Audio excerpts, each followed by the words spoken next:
here with Question Pro. Today we have an exciting episode. We are on episode 13. This one is our Thanksgiving special. I'm very excited to introduce a new guest here, but let's start off with Crystal. Hey guys, I'm Crystal Wiese. I'm the Director of Marketing here at Question Pro. And of course, you've seen me on all these episodes before, but I'm excited to share some Thanksgiving hot takes like turkey is the worst. That's all. Team ham. Oh, absolutely. I'm originally Indian, so turkey is okay, now Cecil's going to have we're so excited to have Cecil here. Go ahead and introduce yourself. I hijacked that. My name's Cecil. How are you? How's everyone?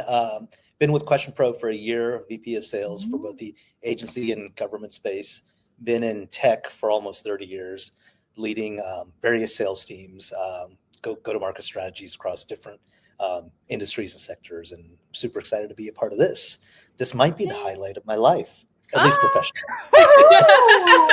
What an honor. Thank you. I feel like the bar's a little low. Or it's incredibly high.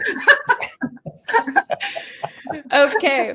Well, this episode is going to be about Thanksgiving and how it pertains to market research. It's a bit of a cornier episode. We're relating how, we do our recipes for Thanksgiving and how we ask for feedback from our family members for those said recipes. And same way, in the industry, we have to do our best to, try and figure out how we can always progress, all that good stuff. So let's talk about some recipes for great insights. It's corny. I love it though. Corny, pun intended. Corny. Oh my God, I missed that one. That's why I'm here, to fill in the blanks. So my first question for you guys would be, what challenges do you guys see in getting teams aligned on objectives before starting a research project, and how do you keep these goals clear throughout the process? Yeah, I think that's a great question. Whether you're working for an agency or consulting firm and you have your customers, or whether you're part of the research and insights team within a organization, getting departments and people within those departments aligned is incredibly challenging.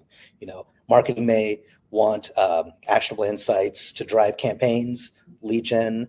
Product teams may want detailed user experience data.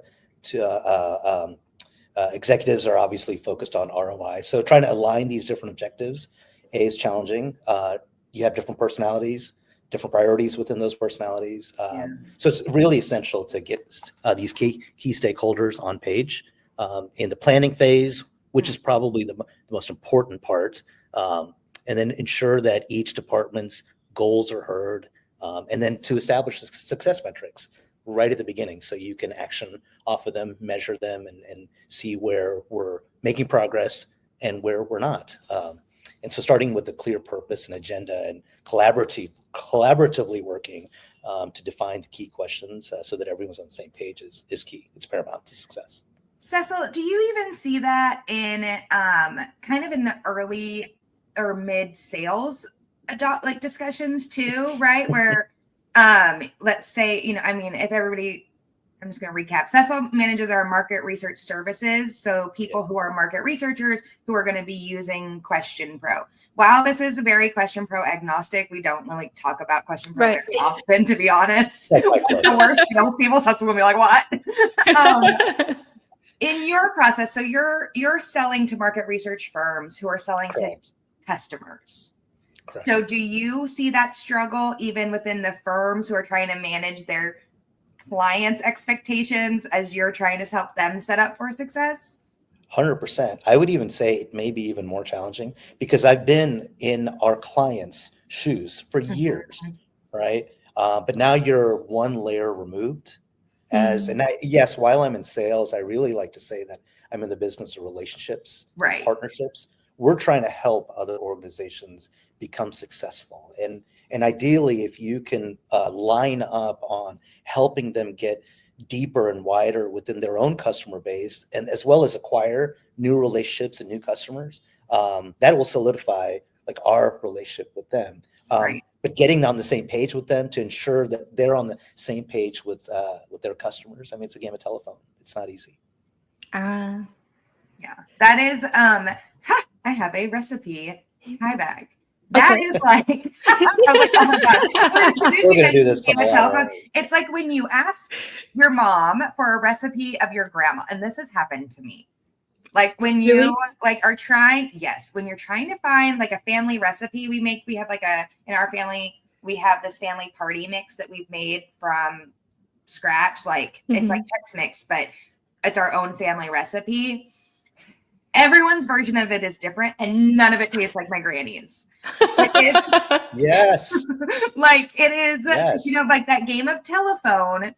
As you keep going back, I think sometimes even Cecil as the end user, right? Like I have vendors I work with. By the time my goals have gone through my CSM or back to it's either watered down or it's slightly changed. Yep. And you can't always quite maybe figure out what's changed about it, but it is slightly different. And that is where I think that sometimes trying to bring in that, I am a harper for documentation. Danny can attest to this. Like, and it's not because I'm trying to be overly controlling, but it's because the more you document it, the easier it becomes, and you are covering your own butt. Well, you can iterate off of it. Once you have a process documented, then you can go back and analyze, hey, where did we win? Where did we lose? How can we get better? And who wasn't aligned, right? Correct. Who didn't review it, who didn't give input. And it really can help you. And we talk about this in starting your market research projects over and over again. You have to have that core documentation before you get started to make sure all your stakeholders are aligned. And I think it does go back to that game of telephone. If you want your surveys to be the same and you want your recipes the same, you've got to document it. You got to have that roadmap, because then you can go one back of them, and see. I did figure out what one of it was in these apple dumplings my granny made. She used Crisco. It took me so long to figure out what it was. It was Crisco, like in the tub. The key to life is Crisco. I've always thought that.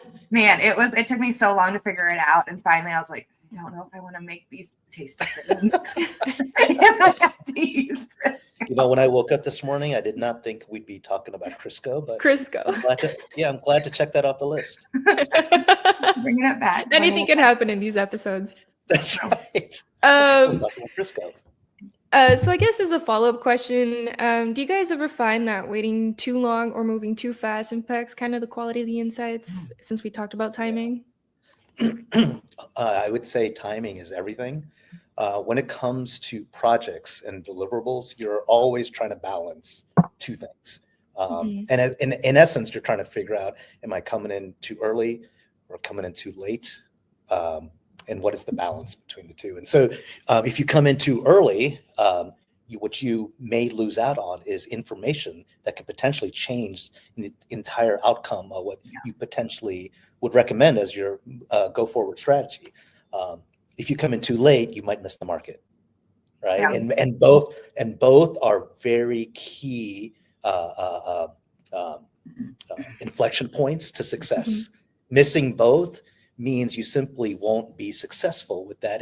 And why that's so important is because, for a lot of us, we can get that first project, we can get that first sale, we can, develop that. It's like going out on that date, that first date. How do you get the second date? And every first helping, and no, you don't. The key to a good Thanksgiving dinner is not the first serving; it's the second, third, fourth helpings, and that's when you know that it was good. And I think that is really what we're talking about when it comes to timing.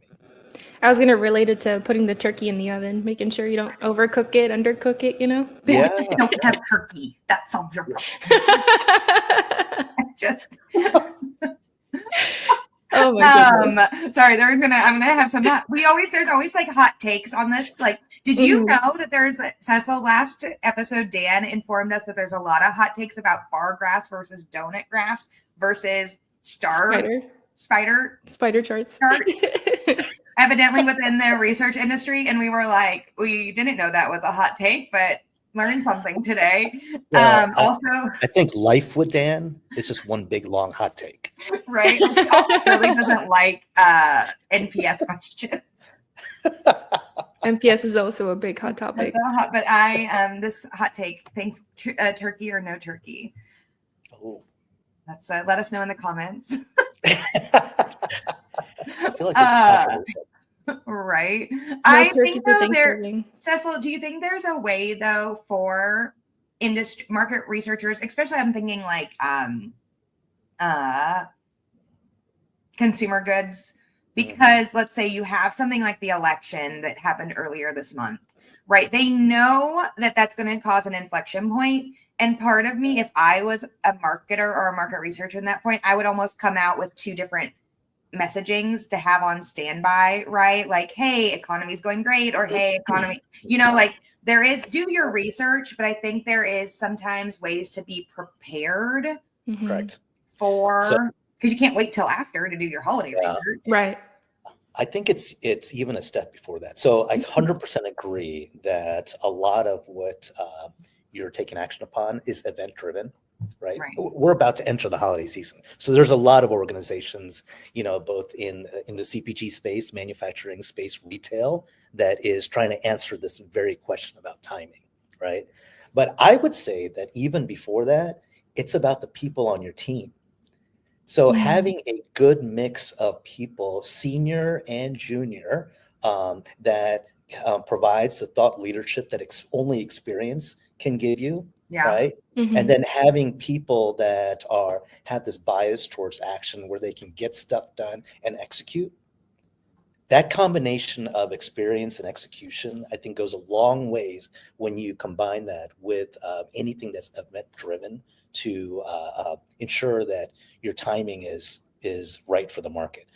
Experience will tell you, yep, I have enough information to be able to go to market with the strategy that I want to share, right? But the speed piece will be in having people on your team to ensure that you're executing on your vision.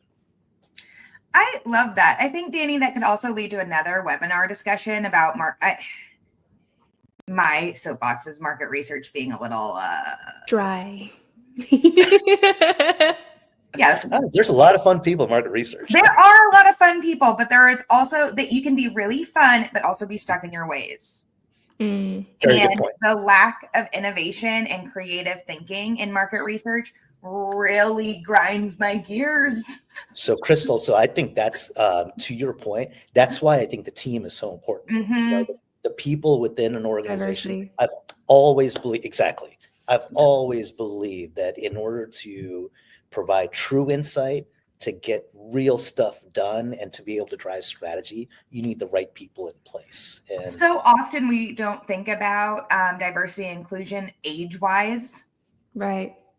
You got to ask the opinion of the kids' table too at Thanksgiving, I love it. They're a lot of fun. Right? Like, who's going to eat all the leftovers? Right. I'm not a tall guy. It's the only table that I'm taller than everyone else. But I mean, I think that would be a really interesting episode, Danny, is talking about almost like generational differences within market research and like how you can not only use them to your advantage, but also making sure people are mentored well within the industry is something that I, as someone who stepped into the industry, there wasn't really any women offering that except within the Women in Research. Like, shout out to the Women in Research organization. They're amazing. Oh, they're amazing. We obviously, but it's not something that's very prominent. And I came from the mortgage industry, which was also not super like, it was very like competitive, like there's only going to be one woman at the top. And you're like, no, there could be multiple. Yeah. And so I think that collaboration and as something Question Pro does really well, because we're not scared of you. But I think that age collaboration within the market research industry is something that could definitely be talked about more. A big part of that also is, and it's not just organizational, it's you can boil it down to the individual as well. This idea of the scarcity mindset versus the abundance mindset. And if you go in thinking that the pie is only so big, your strategy, your solutions, how you go about trying to uncover whatever it is that you're trying to uncover you'll be biased towards the fact that this pie can't grow. Instead, if you think that what you're going to uncover is a bigger pie and there's enough for everyone, it's amazing the type of people that you will bring on board to your team to uncover how you can increase the size of the pie. It's amazing the type of research that you can conduct, the different tools that you can use, the information that you would uncover, and where you thought you were heading one direction, you'll head a completely different direction, and it'll be significantly more robust. And I personally think every single person in the organization has an opportunity to affect the rest of humanity through the things that they do. Yeah. Goodness, we were talking about Thanksgiving. Now we're affecting humanity. But it's all ties in, right? You even use the pie analogy, but it does tie into that. You can't have a successful family Thanksgiving traditional. I want to say traditional because my family's non-traditional, so ours is always successful. But technically those generational conversations, and it's a time where you can come together and share that knowledge, and that holidays tend to be one of those times where you also pass down information.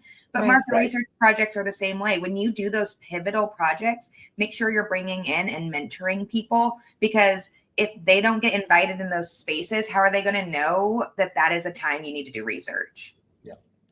Right. So it all ties together. It all loops together. So I guess as a follow-up question then, how do you even gather that feedback, and how do you kind of set it up for success? Because it can be overwhelming to have that much feedback thrown back at you, and it can be kind of hard to sort through. So if you guys have any sage advice for anyone that might be overwhelmed by the feedback that they are able to get, because sometimes people send out surveys and they think, oh, maybe only a certain amount of people are going to answer, and then they actually get a ton more than they think. They don't know what to do with it. So I would love to get some info on that. Yeah, I think a big piece to that is really trying to understand what you're trying to accomplish. So the pre-project planning is very important. Again, I keep coming back to this. I think the people on the team are incredibly important, and the diversity that make up the people on the team are very important, right? So, but you do need someone to quarterback and be the person leading the project, and that person through interaction with other key stakeholders can keep the project on track. And what that allows you to do is to invite. It'll open it up for feedback that's tied to the project itself, because we could also get into this insane feedback loop where it's actually not productive, right? We're just sitting to give each other feedback, and that doesn't accomplish anything, right? but if it's tied to the deliverables and what each person is, what their role is, and remember earlier we talked about metrics. And key milestones to keep us honest and moving forward, right? So if you tie the feedback into those things that are actionable, measurable, things that people can actually get better at, it also creates a highly functioning team that's in it to help each other,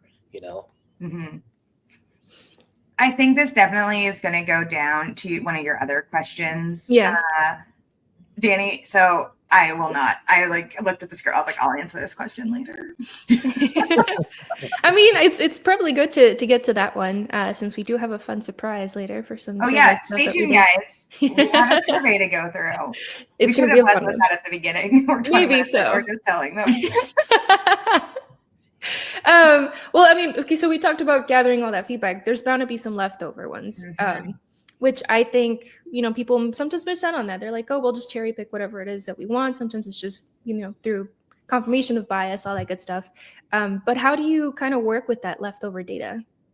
Oh, my goodness. Well, I actually think it just happened organically within the last few minutes. Because what happens in the course of any project is if you leave yourself open to anything and everything that come your way, you don't have to derail yourself from the project deliverables. However, there are things that will be left over, things that will be uncovered as a byproduct of what it is you're trying to accomplish that could be a whole other project in and of itself, right? And that is huge. Goodness, Crystal, you just said we have an idea for another for another webinar. And that came out organically in this conversation. And I think that is that leftover. You need, like, I always tell my team this is like progress, not perfection. Sometimes you need to like, it's okay to shelve something for later, right? To move forward with your project. It might be like, wow, that's a really interesting insight. Let me shelve that. What I want to, in market research specifically, we see this a lot of times, though, it's only shelved in one person's data point, though. Right. So make sure you're putting it somewhere. Like, this is going to sound too like Insights Hub. We have a platform that does this, that moves all the surveys together. I didn't even. I was thinking the same thing. There's a lot of, like, the entire reason we built this product called Insights Hub is because there's a story that someone told. I'm not going to say who, but they charged Procter & Gamble 3 times for the same project because they didn't know that they had ran it already. Oh, that's the entire reason we built Insights Hub, was we got told the story from a vendor essentially. And so make sure that if you're shelving data that's really interesting for later, make sure you're not the only one that knows it's there, but just be like, hey, let's put a pin in this because I want to address it later. Or it might be an insight for, like, hey, did you know that this was, like, on our TikTok? Like, we found out that, like, all these, like, 40-year-old men are watching market research content, and you're like, that's not what we thought was going to be happening. But it's like, we have to shelve that until we have time to address it in, like, a project. You know what I mean? Sure. And so, but it's like, me and Danny have to share that information so that one of us knows. Right. Make sure you're having collaborative conversations with your team, or even something we do with X Day is retrospective calls. I put everybody on a call or in a document that says, hey, what like, we call it what sucked, what worked, right? Like, at least then you can have, like, that knowledge sharing. Mm-hmm. I think it is really hard when people are like, well, my key insights are what helped me keep my job. And that is a scarcity mindset. The more you share, the more you should be able to add value to the team as the whole and raise everybody up. But don't get too overwhelmed. Like Cecil said, there can be you could go a lot of directions. Stick to the plan and then go from there. Well, I think that's really good insight, especially, I appreciated that. I've worked a couple events in the past, and, getting that, like, what sucked, what worked, I feel like definitely can help some sort of, like, navigate and also create that feedback for, like, future events as well. Mm-hmm. So talking about the future, what trends or technologies do you guys think will make the biggest impact in market research? And we're so good at our job, Cecil. You have no idea. I thought I was going to get through the entire podcast without talking about AI. But famous last words. I don't know what the over-under on that was, but I failed. We could take bets on it, though, moving forward. It is market research lends itself to be supplemented by AI. By no means replaced. You still need people in thought leadership. You need people that are driving the train. Is it driving the train? Conducting the train? Conducting. The train kind of drives itself. It's on a track. It does, doesn't it? Yeah, bad analogy. These are the moments I realize English is not my first language. Yeah. But we work with large data sets, right? And so AI is a place that you could start to analyze what these large data sets are saying, and help us, going back to the questioning or the conversation path about leftover research. AI can most certainly uncover insights that maybe we hadn't thought about and could fuel other types of research that could be incredibly advantageous and helpful to our customers and our customers' customers. And there are opportunities to spot trends, to maybe even predict future outcomes. I think there's a lot that's out there, and AI is definitely going to have a place in it. And we as human beings get to decide whether what place that we play in it. But I think it's a big one. Yeah. But I think, to your point, you're never going to lose people's experience and those multi-generational teams, but you're also it's gonna augment, but don't let it dictate. There Correct. is we have a running joke in the Question Pro team that we always know when someone's used AI when they say they're going to delve into the landscape. Those are two. Delve into the landscape is a phrase that like no one used the word delve more than they use it now because ChatGPT has put it in our vernacular. Yes. I can barely say the word delve. Yeah. There's an Audible ad on my podcast that say the word delve in it. And I'm like, this is an AI. Like I can tell instantly. But there's another one.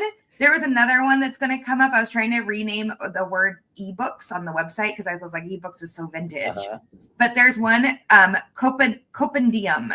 Like, so it's like a COMPEDIUM. And I was like, if that is a phrase, like there are words that you can start seeing that could get into our vernacular because ChatGPT is triggering them. So be cognizant. This is a long story.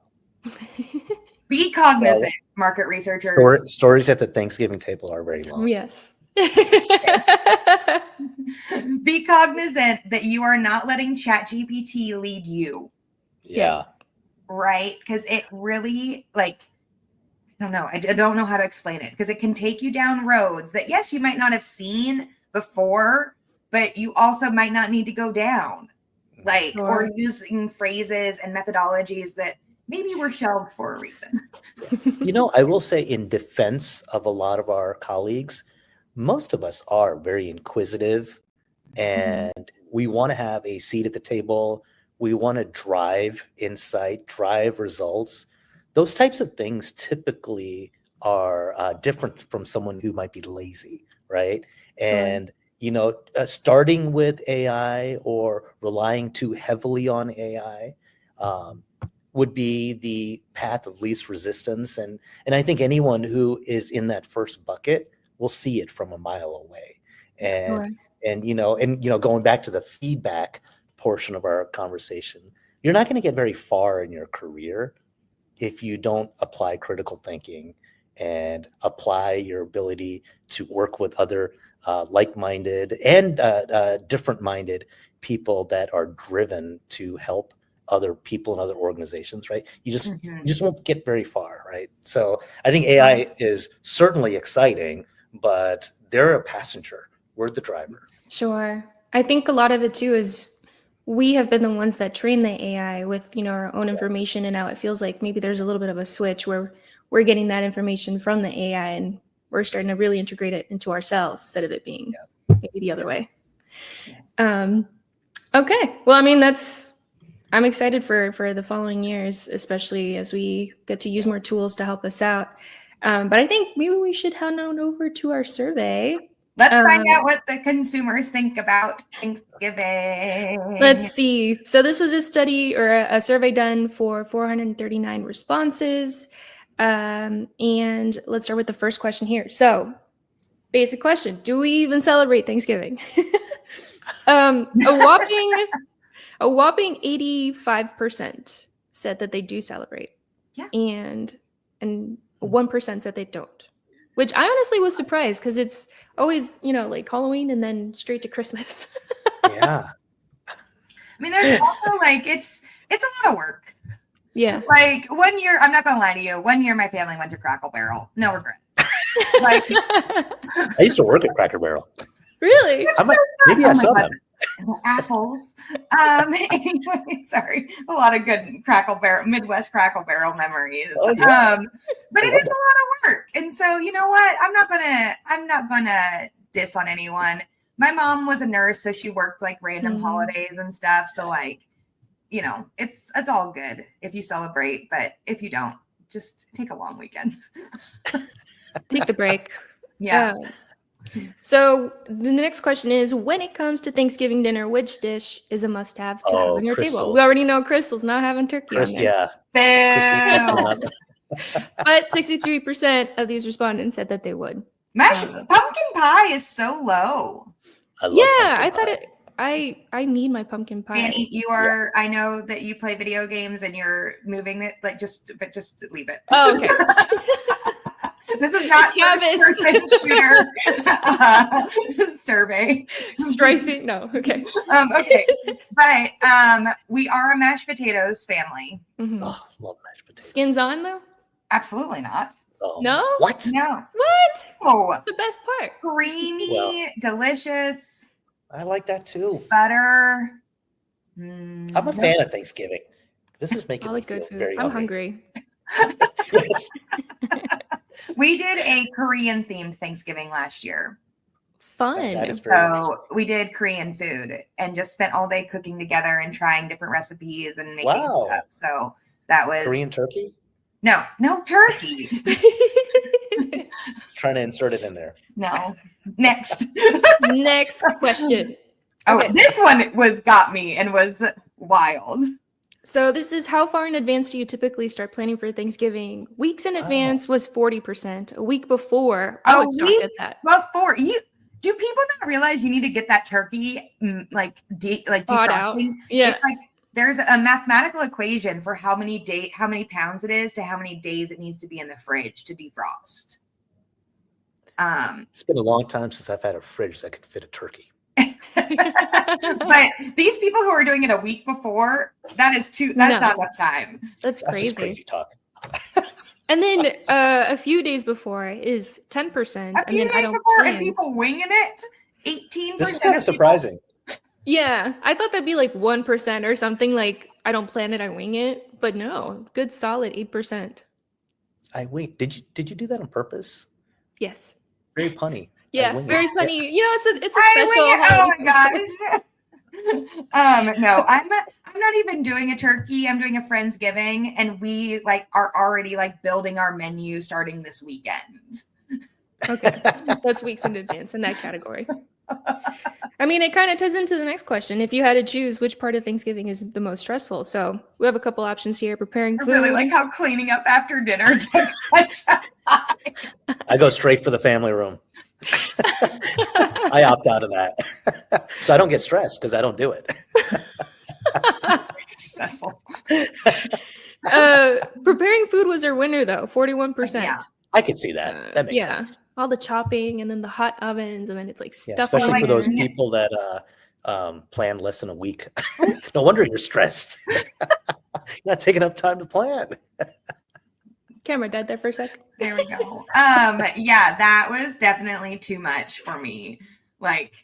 No. But it's also how many me and my friends are already debating, okay, how many oven dishes do we need? How many stovetop dishes we need? I thought it was going to be 6 people. I found out this weekend it's going to be 15 people. Oh my Whoa. goodness. Yeah, I went from wanting to make a beef Wellington for 6 of my friends to being scratch that, we're making something else. Wow. Turkey? No. Never. We're going to get a commitment out of it. You know, I was surprised though that deciding to who to invite was pretty high as well. You don't want to hurt your Yeah, family. it made the list. Survey says. Wow. Oh, What's It's like happening? the Family Feud. I got kicked out. Well, 1 second here. Oh, Technical difficulties. creating drama. I love it. I know, Cecil, You are did you that going on to purpose, be? didn't you? I know you're traveling right now. Are you going to be stateside for Thanksgiving? So that's 50-50. Originally, we were planning on being in the States the day before Thanksgiving. Now, I don't know. Okay. So, Survey survey says, says maybe. I have some friends who live in London, and they do American Thanksgiving there, and they never come back because they love doing American Thanksgiving with their friends now. that's awesome. Because Maybe I'll nobody do has that done here. it. So it's like a vibe. There you go. All right, and now we're back. Sorry about that. Here we go. So Black after Friday or Cyber Monday. yes. Oh my God. I feel like This they're is both what the I get same now. stressed about. But we had 32% say very likely. Nah, I'm out. I'm out as well. I feel like the deals there aren't is as good as they used to be. Nothing on sale that you need that badly. Yeah. We know too much about I market agree with that. research also to know the pricing studies and that it's just once you see a route behind the curtain, I you're knew it. It's just, yes. I don't want to say out. the word. Okay, where do you typically Call spend shenanigans. Thanksgiving? Oh. this Number is a one good answer one. was at home hosting friends and family, which kind of makes sense. Traveling. But And then traveling. dining out still has a let's go people. They got the right Dining idea. out. Yeah. And I then, know. That's a lot easier. So much easier. yeah. Just finding a place Have that's open someone though else is cook sometimes a it. struggle. Have someone else clean it up. Oh, okay. Good Yeah. point. Yeah. Yeah. And then I don't celebrate. That kind of lines up with the other one too. Here we go. Mhm. Thanksgiving leftovers. I eat them for days. Oh, I ate them I for do days. love Thanksgiving never ends. Poor people. Toss them out 5%. That Oh just my hurts. goodness. You That know does there hurt. are like people who don't eat leftovers though. Those people in the world like Good thing slightly these surveys are considerably- anonymous. Just knock on the door. Give me the leftovers. I Please don't do that. will give a shout out to a good turkey sandwich though. Mm. Oh, See, I like a turkey sandwich. I dislike the days of turkey. Yeah. Ah. Because it's a big bird, you know? And it's all different meat types. It cannot be cooked at one type. Like, don't get me started. by the way, that's a surprisingly profound statement. That's a big bird. That's a big bird. I don't know why I find that so funny, but it's funny to me. Sections of it are supposed to be cooked differently. You shouldn't cook it all at one time. All at once. And Is the people Big are deep Bird frying supposed it to be now? a turkey? No, I think he's a canary. 'Cause he's Big Bird yellow. is a canary. I'm pretty sure. Big Bird's not a turkey. a Don't big defame canary. him like that. Okay, what best describes your best You or didn't what put football on this though, which Yeah. Football would be yeah. mine. I don't do the sports. So. we got a little Danny bias in here because she doesn't do the sports. Yeah, football would be my biggest. Yeah. But you know Relaxing what? over recovering from all the Relaxing. food. Yep, relaxing, watching football, and recovering from all the food. That kind of fits Yeah. in the first one. Just put it in there. That's fair. That's fair. You got to watch those 49ers. They might pull one out That's and win it. that's exactly right. Dude, it was a you wild for giving a weekend. plug to the It's been a Niners. wild season for the for all the For the sports. I for the know. sports. Yes. I was surprised though at the Danny's 4% talks for about sports. traveling back home. Yeah, Just right on after. Thanksgiving. That's wild. Yeah. Oh, Sometimes like, you just want to be you home must- and you don't want to sleep No, in I that get it. bed that you're like in your parents' Don't spare blame room. her. they want to that get away also- from the people that they're with. Yeah. Listen, Oh, I'm here we done go. with We you. got I football ate your on here. food. I'm done. Okay. Oh, there we go. Catching a football game. But the number one winner was just relaxing, spending time with family, which That's I thought was cute. cute. Wow. Yeah. Adorable. We got some corny people in these surveys. I know. I'm a Thanksgiving Very Day family parade oriented. watcher, though. I love the Thanksgiving Day. Oh, I the do like it. parades. I do like Yeah. the parade. Yeah, I like the parade. Mhm. There's something about it. Just so nostalgic. And then, this is a question for Crystal. How do you decide the Thanksgiving menu? Just no turkey. Oh my gosh. Look at these people and their family favorites just year after year after year. Like, no. Hey, you know what? It's nostalgia. They know what to expect. No. You know what my Coming home nostalgia to is? ham and turkey. Knowing my family's that? going to do something different every year. That's my nostalgia. Actually, no, that is very nice. Actually, I just like, no, the like Midwest Jello Cool Whip potluck Thanksgivings. talking my have, language like, right The now. ambrosia. Yeah. No. We have people who Jell-O. won't come to our house. They've declined coming because they know we're going to do something wild. Something So that's how different. we vet our family out, our extended family out. If we do a family Thanksgiving and we were like, oh, we're going to do Brilliant. Korean Thanksgiving, we had people who were like, no thanks. And so then they Got go him off somewhere the else. list. And you're like, okay, bummer. Bye.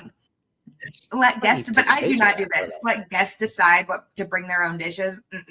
That's how you get like That's scary. jalapeno poppers or something. Oh yeah. Some mystery dish. No, absolutely That's just not. chaos. Yeah. Yes. That's, But you are in the that's letting percentile the for inmates run the jail. No. but you are in the percentile though. 10%. That's Yeah. you got That's some fellow amazing. people there. There But we I go. think that was our last question. These are my favorite. We do, Oh, that guys. was fun. If you have a survey you want us to field around any holiday, let us know. Yeah. We love Any fielding questions? surveys. It's literally so easy. The best thing ever. It's not scientific. I mean, it is. It is. It's very scientific. Very scientific. So we'll be doing a Christmas episode, right, Danny? Mhm. Yes. Oh, nice. I'm excited for that Hey, one. this is so much fun. Thanks Yes. for letting me be a part of it. Of This is great. course. Thank you so much for being on and making time for us. And I think that's a good segue to go ahead and end this episode. Thank you for anyone that tuned in. As always, I do like to ask any last morsels of information you can give to anyone, or I guess advice, not information, for anyone watching. Cecil? Make sure you always eat the last morsel. The burnt ends. Yeah. Oh, I love burnt ends. Oh, so good. Be creative in your surveys and in your Thanksgiving. Yes. Try new Oh, look at recipes. that. Way to tie it back into the title. Thanks. I'm great. I'm very good at my job. I'm still learning. You're doing great, Cecil. All right. Well, thank you guys so much for hanging out with me today. I hope anyone watching has a happy holiday. Yeah, happy holidays. Yeah. I hope you guys have a great rest of your day, and I'll see you guys in the next episode. Bye.